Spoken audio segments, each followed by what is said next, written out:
The new She-Hulk episode is among us, with an episode filled with comedy, more scenes on trials, Avengers references, and a sign that maybe another Vigilante is coming out. That and many more today's review, and let's go to the review. Okay, so let's start with this. First of all, don't forget to leave a like, subscribe, and follow the channel. There are many videos are coming out. When the reviews are done, I'm gonna bring some different videos. Okay, more top tens and things like this. Okay. So first of all, let's start with the things that happened in the episode. We had more of Titania. I didn't miss her at all, and this is a thing that I really gotta point that out here, is that I didn't miss her at all. I already didn't like her character at first, and I just got that thing right off the bat in this other episode. Okay, she trademarked She-Hulk's name. This is, for me, is lazy writing. Okay, I liked parts of the episode. Okay, this was not one of the parts. Okay, I like the parts when I'll go there later. The part when she was getting a new suit. The part where I saw some new references of when or where the series is going. But this was a thing that I didn't like. It at least it was original. Okay, I'll get that right off the table. Okay, and it was at least the thing that I used to to fix this problem was a clever idea, because Titania, because she was trying to get revenge on She-Hulk, she was like, oh, okay, I'm gonna trademark her name because it's not trademarkable, not yet, and then I'm gonna sell products with the name She-Hulk. She's not using the face of She-Hulk, she's just using the name, because the name is famous, the name sells. And She-Hulk sees that, and she was like, oh, I'm gonna sue her, but then she's getting a hard time to sue it because her lawyer is good, but she don't have enough evidence to see that she was prior to that using the name, because prior to that she was like hating on the name She-Hulk. And then she calls all the guys that she called on Tinder. Then she called all the previous guys that she was dating on Tinder or she had matches, that she used the name She-Hulk, and she referenced herself as She-Hulk. And then the lawyer from Titania brought that she was not liking the name She-Hulk, but then She-Hulk's lawyer brought a reference that already happened in the episode that she was being interviewed, and she asked, oh, how the name She-Hulk came up. Oh, some random guy just came up with the name. I didn't like it at first, but I think it's catchy, and now I'm She-Hulk, and she now is proud of the name that she become.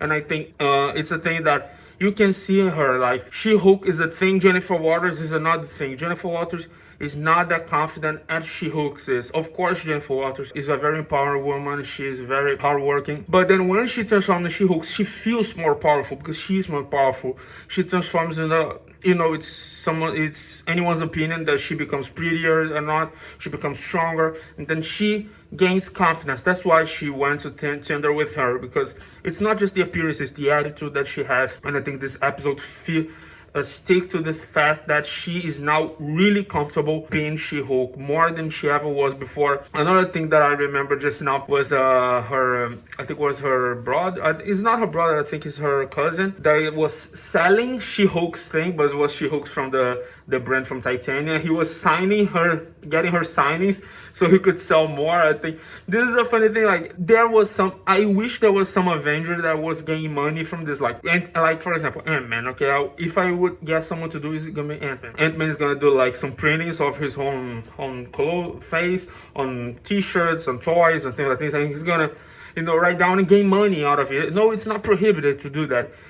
All the Avengers, if they are fucking dumb, they will be billionaires. They will be billionaires because they will get money easily. They just need to get the signings on anything, and then be famous, be millionaires. They're already famous, so at least I'm gonna get money out of it. And then who's gonna rob you? Okay, who's that dumb to rob a superhero? The lawyer that works with She-Hulk, he knows a guy that knows people who make superhero clothing, and then it was like a guy that he didn't appear, at least in some of the other movies.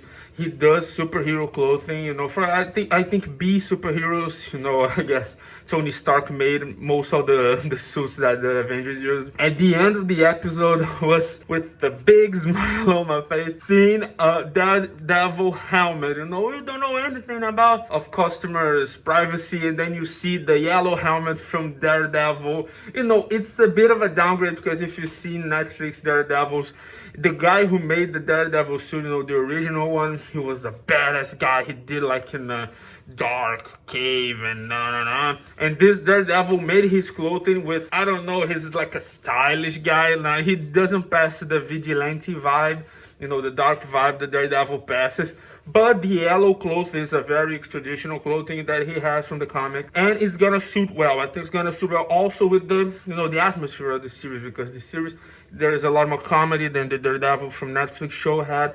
And Charlie Cox came to say that the Daredevil series is not going to be, for example, season 4 from the Netflix show is going to be a whole different thing. I think the atmosphere is going to be there, but I think the story will be different. I guess he's going to use his yellow suit. If he changes his clothing, I don't mind him doing it. I like the red suit. I like all his. I mean, for me, the biggest part of Daredevil is the design, and I don't know what I can expect from this show already. It goes so many ways that they can have like a show that ends lasts forever. I think there's the story from She-Hulk that happens, and then there's the parallel things, and but there's like the main story and there's the parallel things. And I don't know what's the main thing in the parallel things. I don't know, because the Abomination thing was like the main story. Abomination is gonna come back. Daredevil is gonna get a related thing with Abomination. Daredevil is gonna be a parallel thing. I don't know. I think most of the things happening right now. I think the most main story thing is the Daredevil, and there's gonna be related to the bad guys that try to attack She-Hulk in the 3rd episode, the 4th episode. I don't remember. I think this is gonna be the main story, and then we're gonna see some things from She-Hulk parallelly, developing her character and showing who she is, and all of those things to come to the finale, or maybe a season 2. I don't know. We'll see that out, but I don't know. I'm not hopeless, but I don't mind seeing a season 2. I don't know. It's okay series. Okay, it's not bad. I'm gonna say it's not a bad series. There's not bad things, but if you just like I said other times, like either you like it or you don't. Okay, I think it's the most or you love it or you hate it. I think it's a thing that you're gonna see more of this show. And having Rings of Power, having House of the Dragons, so it needed to be released someday, but it went on the wrong time, because you have all these amazing shows, and we have She-Hulk, what I mean? But I'm gonna keep watching, and I hope you guys always do. So I guess I'll see you on the on the next review. Goodbye and peace.